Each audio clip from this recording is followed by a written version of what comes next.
Yeah, I see the little bouncy thing that says recording. Good. All right, and streaming now. Here we go. Okay, so I'm gonna wait for confirmation that we're actually going. No worries.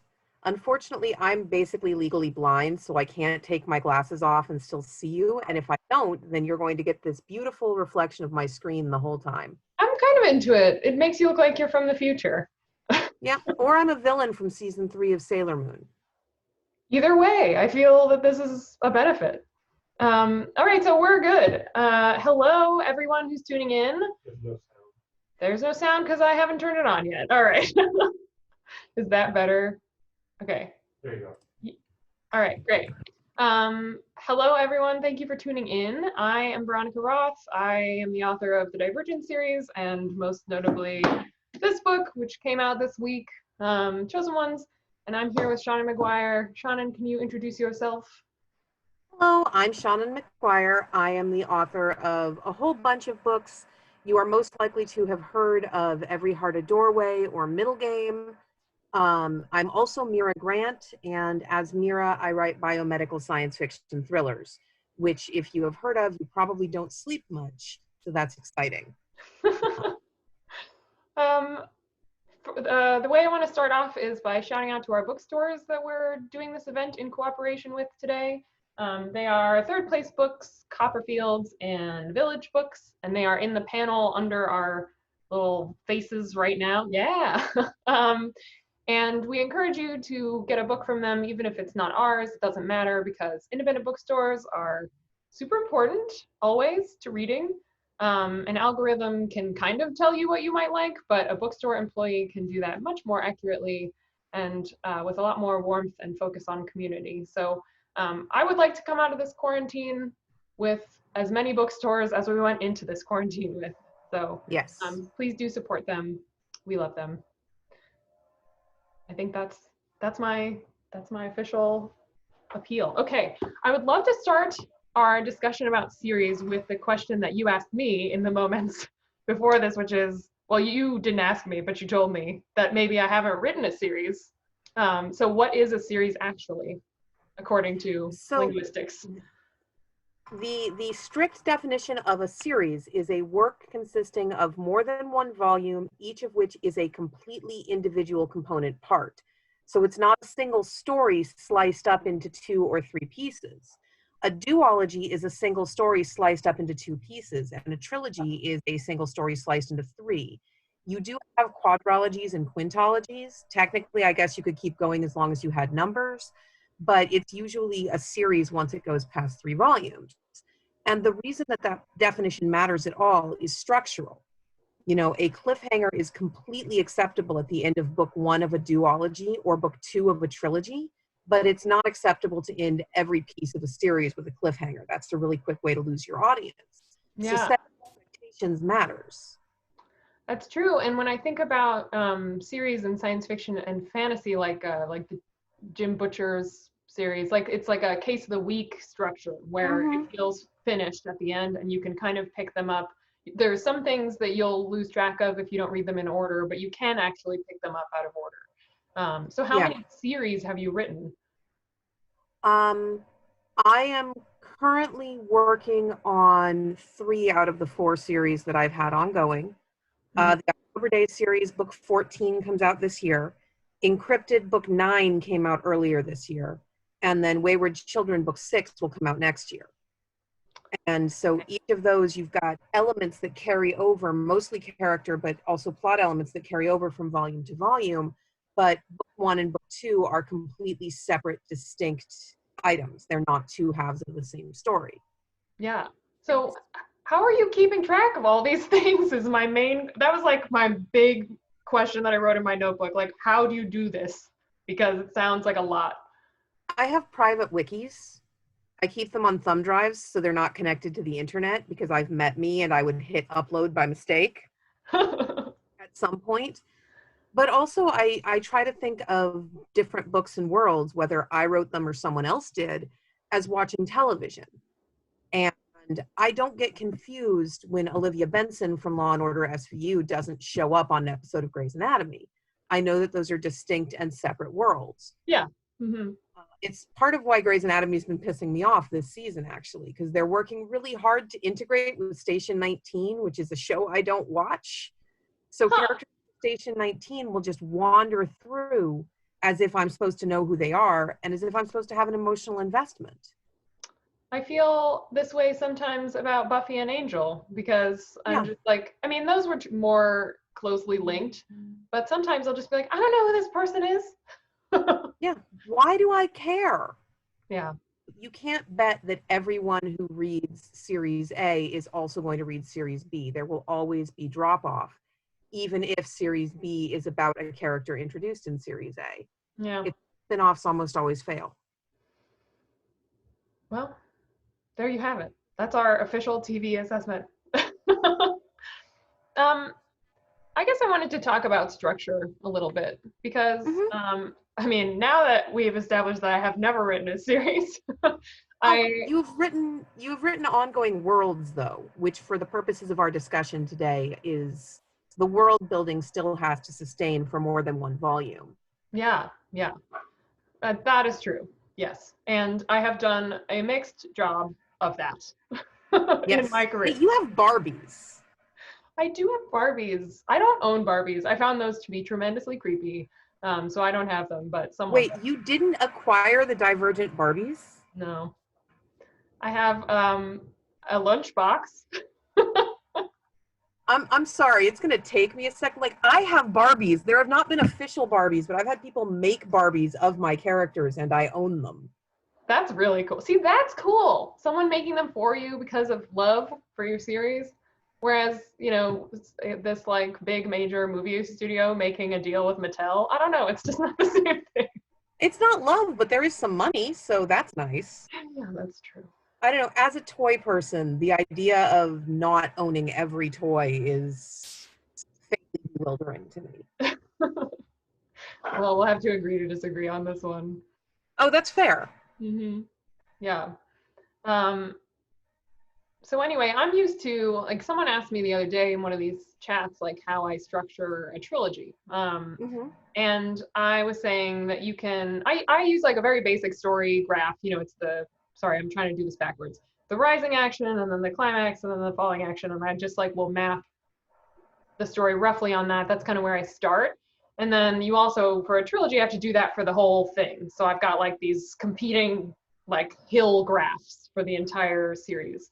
But with something longer, I guess you're thinking of them as discrete parts, right? So you're just structuring them one after another. But do you build on what you've done before in significant ways, or? Oh, absolutely. I try to structure it like a day at Disney World.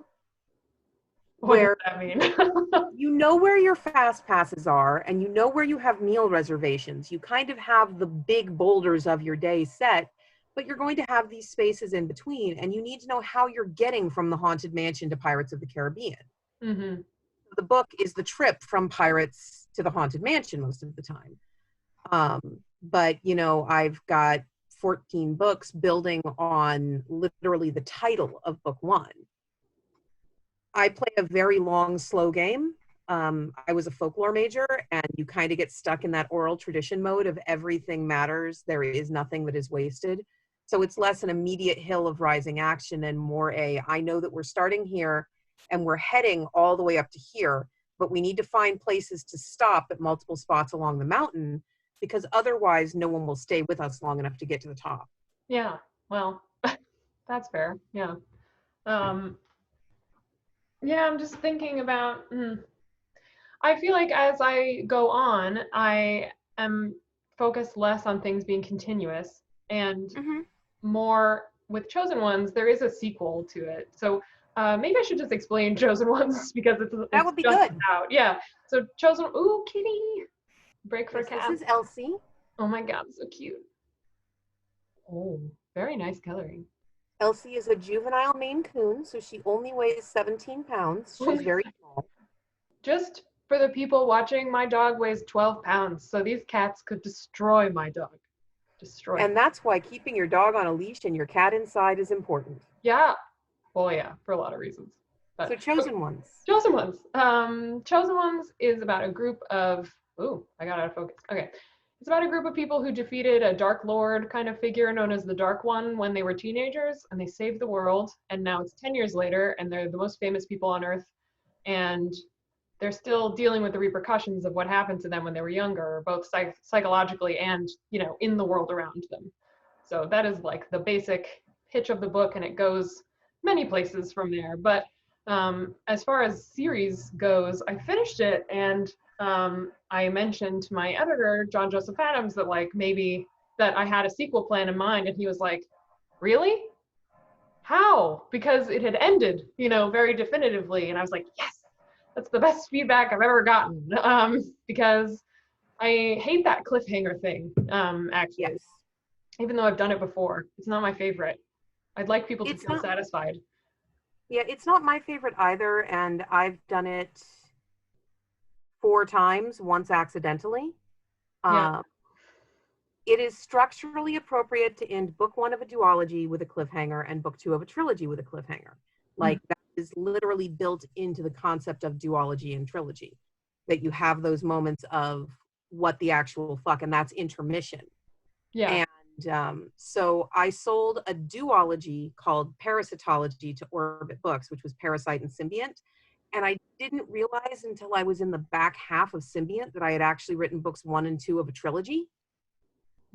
So we had to go to my editor and say, hey, so book 2 doesn't end so much as it just stops. Can we have another volume? And since I had written book 1 of a duology, it had been a cliffhanger. And then book 2 was also a cliffhanger. And I felt like a real jerk. Yeah, well, these things happen. I don't know. Sometimes I'll write something like the End of Divergent was not supposed to be a cliffhanger, but people, like, it didn't feel like one to me, but it felt like one to other people. And I was like, yeah, it certainly read like one to me. Sorry. It's okay. Mm-hmm. I expect it from YA. It's so baked into the genre right now. Yeah. Although, I mean, for me, I think it was a lot of youth involved in figuring it out as you go, which is, sorry, God, I just won't stop. Figuring it out as you go, but having to do that kind of like in everyone's face, which is pretty fun. Yeah. Okay, so what's the shortest series by the usual casual term that you've written? Have you written a duology before? Trilogy? I failed at duology. I flunked that role real hard. I have written 2 published trilogies, which is the Parasitology trilogy, which was Parasite, Symbiont, and Chimera, and then the Newsflesh trilogy, which was Feed, Deadline, and Blackout. Mm-hmm. And are a couple of supplemental books in the Newsflesh setting, but there's the trilogy and the supplemental material. Taken as a whole, it's a series, but it's a trilogy with add-ons. So you're someone who really loves to dig into stuff for a long time then. And I'm wondering if we can talk about that difference, because I want to dig in a little more than one book, but then I'm like done, kind of. Mm-hmm. And I'm wondering what it is that you feel when you start writing something that makes you think like, okay, I'm in this for, 15, 20 books. They're my imaginary friends, and I love them, and I want to hurt them, and I want you to care as much about the fact that I'm hurting them as I do. Like, it's my degree of investment in fictional people is very, very strong and very, very fast. And so I want to spend as much time with my friends as I can. And I want to make sure that you care about my friends enough that when something awful happens, you'll be there with me. Yeah. I think everyone is just wired a little bit differently in terms of how we see story and how we approach story. And that's not necessarily a voluntary thing. My friend Kat Valenti mostly writes standalones. She'll write a book and she has written everything she cares about in that universe and it's beautiful and she holds it up and says, look at my book, and then she leaves. I'm like, where's its support structure? You need to take care of your baby. You made a baby and you left it. Oh my God, come back. And that's where she's happy. And I'm baffled. I have managed to successfully write one book I would call a standalone. And it's a standalone because at the end of it, everyone is dead. There is no one left to continue the setting. I have killed Earth. Well, that's one way to do it, yeah. Right? Otherwise, I get to the end of a book and I start getting lonely. I'm like, where did my friends go? I don't like this. I would like them back. Yeah, I wonder if it's a level of attachment. So like I really care about my characters, but I never know what they're doing after the page, like when they're off the page. Like a lot of times people say like, where would Tobias from Divergent be now? And I'm like, I don't know. He disappeared for me the second that the book ended, which I think is like upsetting for people to hear. But I just think we have varying levels of attachment to those specific people. I'm kind of like, he's probably doing his own thing off in he doesn't exist land. Right. But it sounds like you develop a kind of stronger bond to characters and then you want to kind of live with them for a long time. I do. I also do honestly appreciate that sometimes you need to let them go to doesn't exist land so you can be happy. Being a protagonist is pants. If you're a protagonist, things have to be happening all the time. Otherwise, there's no story there. And periodically, I'll put a character through so bad of a ringer in a book that people will go, please, can they just go to Disneyland? Can they go to a carnival? Can they go to lunch? Can something happen in the next book? And I'm like, no. That, my friend, is what Coffee Shop AU is for. Right? On Here goes Archive Riker of Our off Own. to the AU. Yeah, just barista AU, like they're off having coffee together. And that's not the job of the original series, though. Like, no, that is the job of fanfic. Yeah, and deciding, like, I think people do have trouble navigating, like, what the job of the original book is versus what the fanfic is. And I feel like I was thinking about that a lot with this book in particular. And I wonder if you were thinking about it with Every Heart a Doorway. Let me finish my question and then I'll figure out if that makes sense. Um, but basically with Chosen Ones, it was like, this kind of is lightly fanfic because it is me wondering about every hero from my youth and how they would be emotionally after that point. And it's not the job of the original, like, it's not the job of Dune to tell me how Paul Atreides felt 5 minutes after he killed Fade, and like how he coped with the trauma. Like, that's not what that series is for, but it is something that I wonder about. So it seems like the place of fanfic, but instead of writing fanfic, I just wrote a whole new thing. And when you are playing with tropes, I kind of wonder if that's like an impulse that you are indulging. Well, speaking as a folklorist, the entire concept of fanfic versus original fic is very, very new. Yeah. It's not innate to the human psyche in some way. Almost everything we now look at as classic literature, we would consider fanfic if it were being created today, because it's built on the bones of somebody else's graveyard. Huh. And the fact that Chosen Ones is building on those bones, Every Heart a Doorway, you are correct, is building on those bones. And if you read the Wayward Children series, you can really look at it and say, okay, this portal world is very clearly Alice in Wonderland's world. This one is very clearly Narnia. This one is very clearly Oz. And it's a matter of taking these archetypes and these monomyths and building them into something that works for us in the modern world. Another story that takes place in a very similar space is Kieran Gillen's comic Die, which is basically the 1980s D&D cartoon taken to a serious, dramatic, and adult conclusion. This group of teenagers gets together to play a role-playing game on one of their 16th birthdays, and they are found 6 years later, with one of them missing and one of them down an arm. What is this called? I need to read Die. Die. D-I-E. All right. The first 2 volumes are out, Fantasy Heartbreaker and Split the Party. And it's fantastic, but it's a very realistic, very adult look at what happens to these kids who spend a huge amount of their formative time in a fantasy world where they have to be heroes. And do they have ultimate power because they have meta knowledge of how the world works, or are they just more grist for the mill? I like this because it makes me think of like the difference between Narnia, where those kids, like the Pevensies or whatever, they always want to go back to Narnia. Like that's where they feel like their real life is.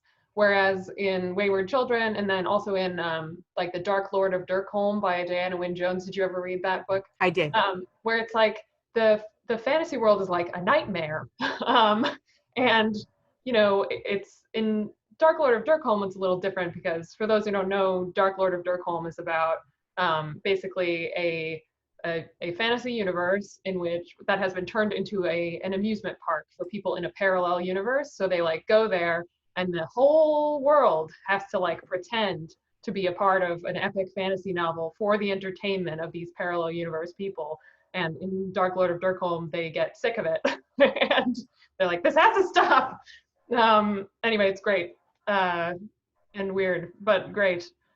But anyway, it seems I kind of like treating these strange worlds as if they are the nightmares that they are. Like, these are not, I know they're magical, but they're also like traumatizing and terrifying. Oh yeah. And that's what I liked about Every Heart a Doorway in that whole series. I mean, I grew up on 80s portal fantasy, and 80s portal fantasy was almost universally a candy-colored nightmare that didn't give you back. The original My Little Pony cartoon, Firefly flies over the rainbow looking for someone with thumbs to help the ponies fight the devil, and kidnaps a farm girl named Megan because she can open the locket that contains the rainbow of light. Megan never goes home.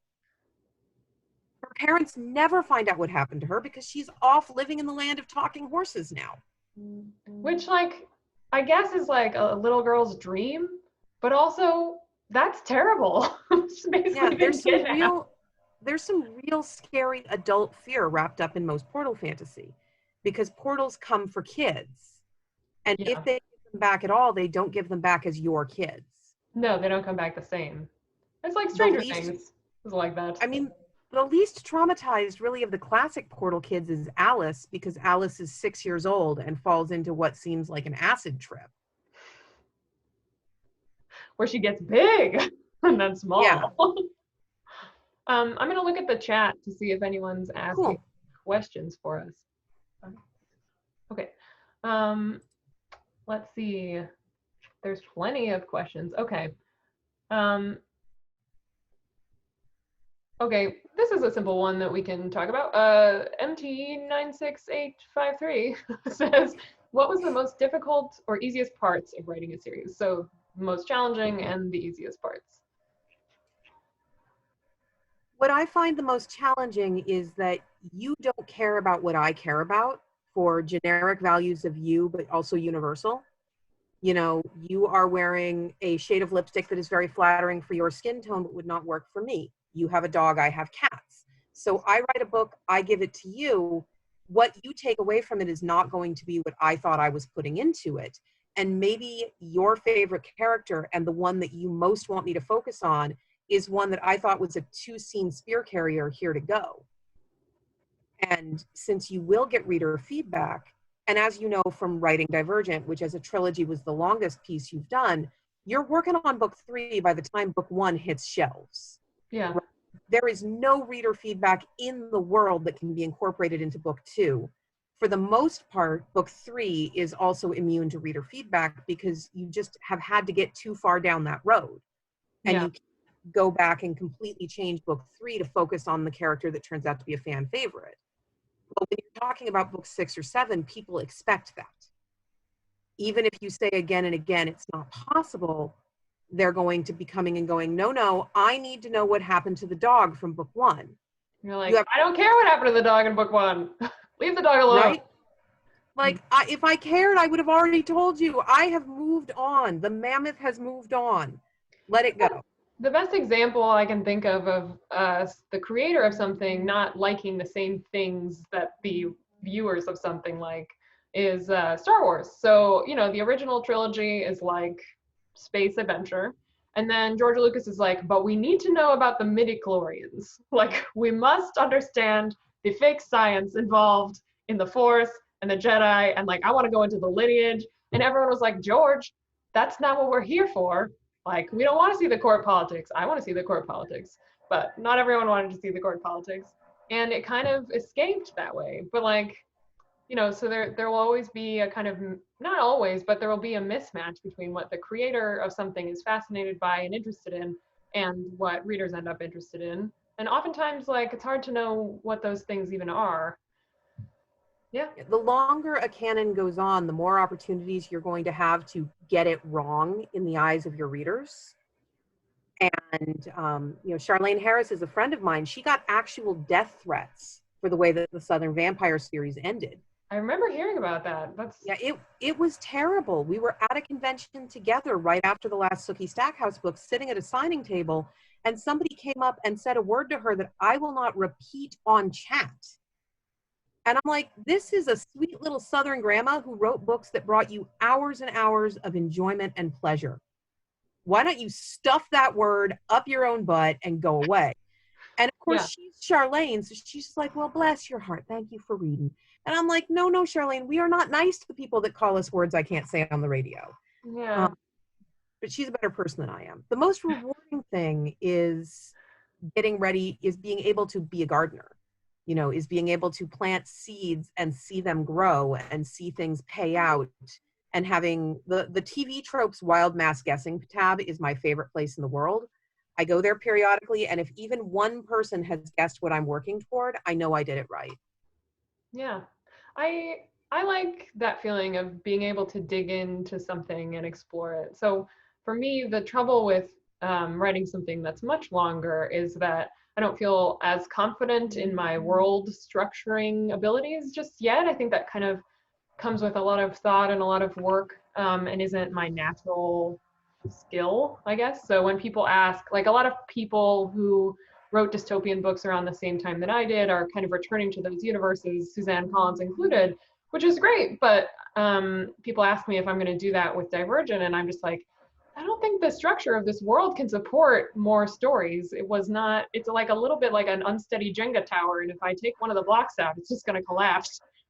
Which isn't something that you'll be able to tell as a reader, but it's something that I can tell as a writer. Mm-hmm. So I guess one question I have for you is, how do you construct a world such that you feel confident you can continue for that length of time in that place? I talk it through with people a lot.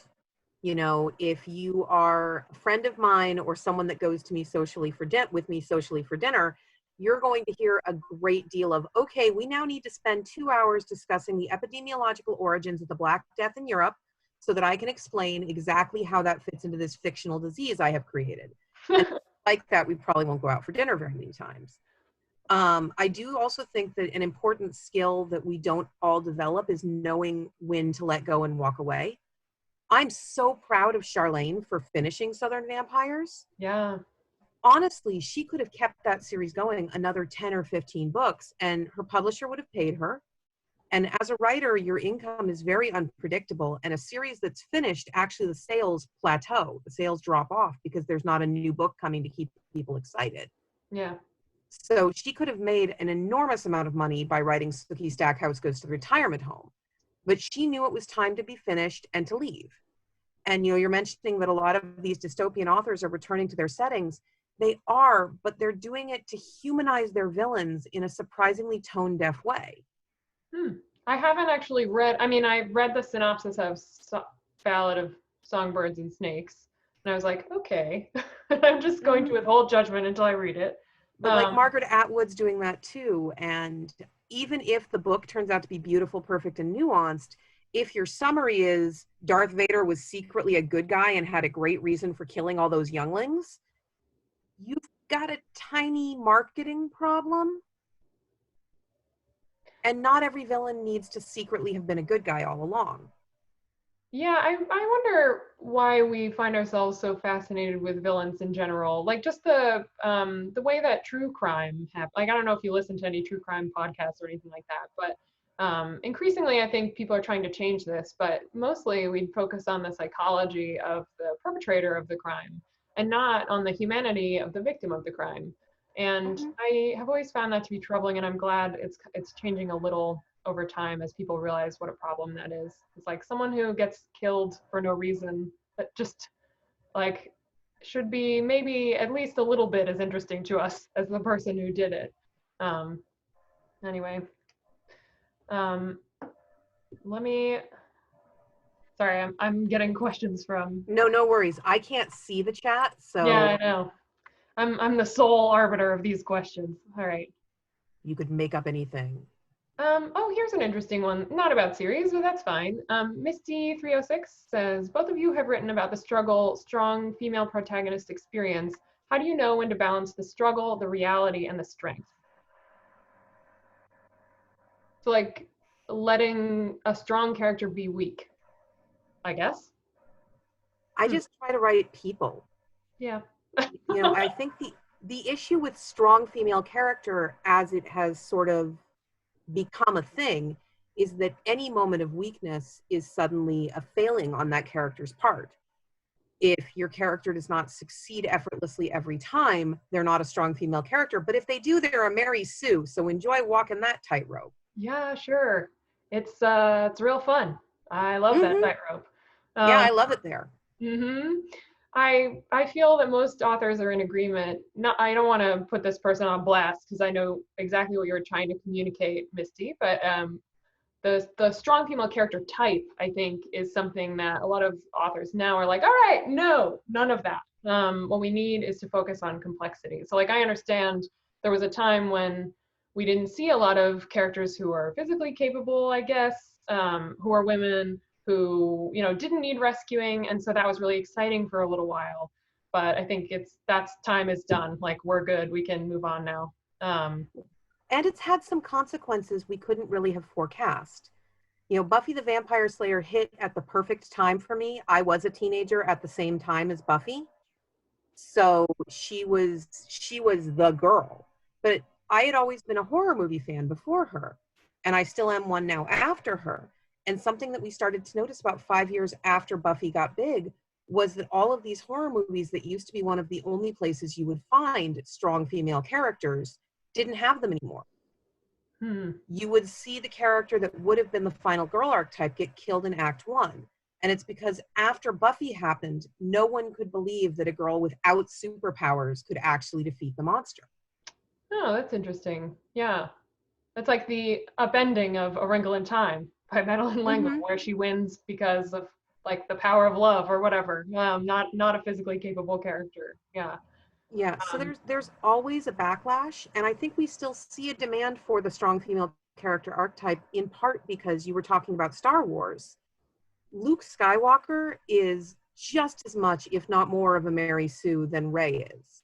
But you never see somebody seeing that in an original trilogy and going, how does a farm boy from Tatooine get his hands on a lightsaber and defeat the greatest Jedi the world has ever known like a week later?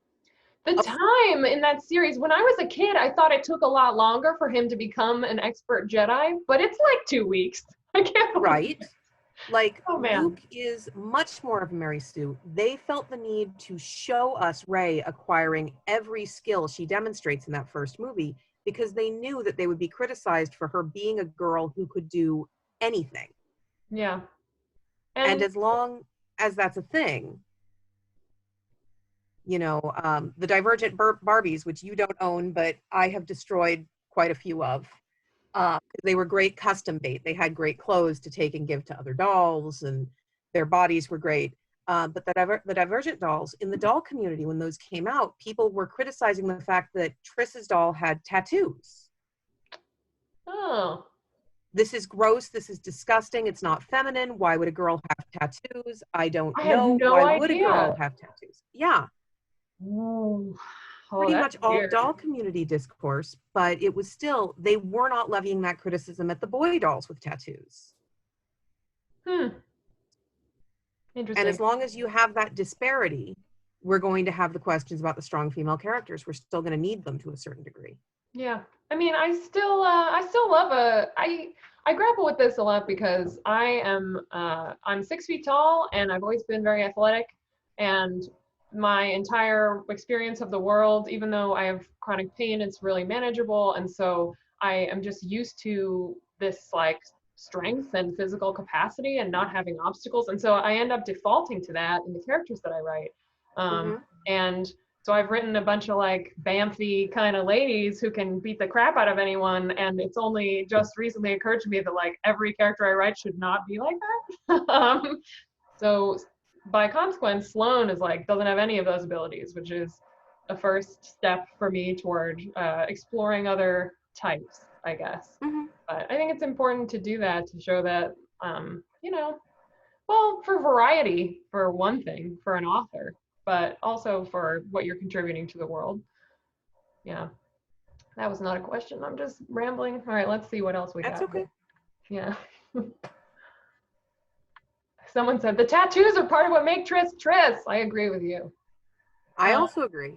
Yeah. Okay.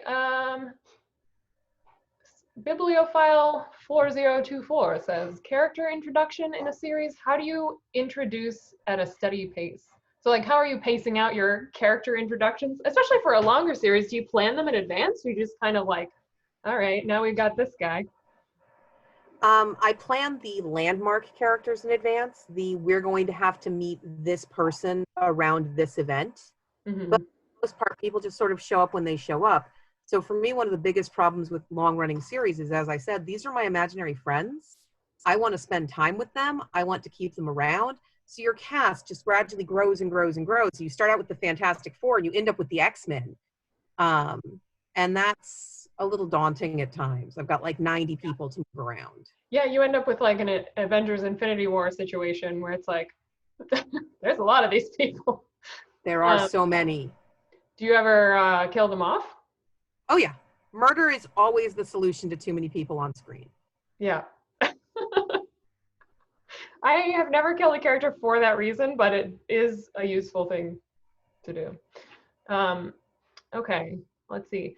Someone's asking for tools for organizing a series. So I assume that's more of a practical question. I use Scrivener. I find it to be a useful like interface in that you can save articles and you can have old books like in it while you're writing a new book, and you can flag things with different like tags and colors and all kinds of things. So it's basically like a little database for yourself on your computer. But you were talking about offline wikis. Yeah, I think Scrivener may be a more efficient, modern way of doing it. Um, I am very old school. I have my giant Franklin Covey planner, which contains notes on Whoa. everything forever and can be used to kill a man. I have Doubles offline as a wikis. weapon. Yep, you can run a wiki instance on a thumb drive, and at least for the moment, most computers still have USB ports. So if you just put that in there and click and run, you do have to be willing to do a lot of data entry, but it will be cross-referenced and hyperlinked and relatively self-contained. Um, there are also fan wikis, and sometimes I'll reference those when I'm away from home and don't have access to my tools. So it's just good to have your brain in as many places as possible for me. Yeah. Hmm. I need to embrace some of these tools. I have an old notebook somewhere with a list of syllables that I was using to build words for Carve the Mark. They're all like Nice. taken from Hungarian sounds and then arranged in order, and I lost it. It's gone. I have no idea where it is. So if I ever return to the Carve the Mark universe, I'm gonna have to study Hungarian all over again. Yay! Hungarian is a fun choice. I love Hungarian. It's a good language. It's like impossible to learn. There are 39 noun cases. Nuts. What? Oh, kitty. I'm gonna use this time to let's see. Ooh, Hi. sorry, I'm just scrolling here. Okay, apparently this is a thing we have in common. Meg B90 says, you both have had the courage to kill off main perspective characters. How did you find out that that was where you were going to take the books? It happened. So you didn't plan? I did not plan. I knew how the book ended, but I didn't know who was standing there when we got to the end of the book. Mm. And then it happened, and I cried until I couldn't see, saved the file, and sent it out to my beta readers with no indication that the book was not, in fact, over. It was by that point as long as an average length urban fantasy novel, which is what I had written up to that point. And I had some very unpleasant phone calls from my friends. There was still a third of the book to go because we changed point of view, but they didn't know that. And you're apparently not supposed to kill your first person POV characters. Oh, Yeah, I that's a never heard rule I that was never rule. taught. Yeah, I don't like that rule. No, I don't think it's a rule, honestly. For me, I did plan. So I thought I had.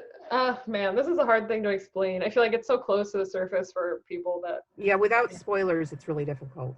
Yeah, so I structured each book such that my main character was struggling with like, well, it's not really a. Is it a spoiler for Divergent at this point? I don't know. But I structured each book such that at the end of each one, she's like struggling with what she thinks about self-sacrifice, basically, because that's what her parents did for her and what they raised her to believe in. And so I thought I had kind of like set up this repeating structure that changed a little bit each time.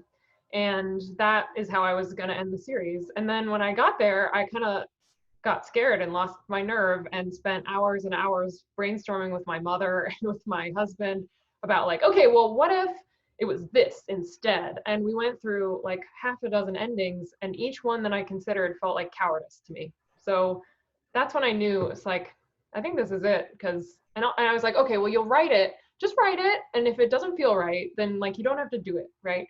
And I wrote it and I cried and I was like, this is it. Sorry, world. Yep. Yeah. A dishonest ending will always show itself, and you found the honest ending. Yeah, and I think one thing that's important to note for people who aren't authors is that like the books that you write, they're yours for life. You have to stand behind them. And so if you feel like you did something that someone else wanted you to do, like you'll also carry that around forever. And that's the worst thing to carry. Like I can carry around people not liking the book forever, and I'm fine with that. But deciding to shoulder the I lied to myself, like I can't do that. So I'm a Hufflepuff, damn it. We're honest. There have been a couple of instances of an editor convincing me to do something I didn't want to do, and those are pretty much the only things I regret. Yeah. And, although it's an easy mistake. Yeah, you can't see this, but the cat has occupied my lap. She's on her back, and she has her paws wrapped around my arm, and I can't take it back from her. She will not let go. She has finger trapped you, you know. She really has. She has finger trapped my entire right hand. I like it. All right, let's see if I think we've got time for like maybe two more questions. All right, let's see.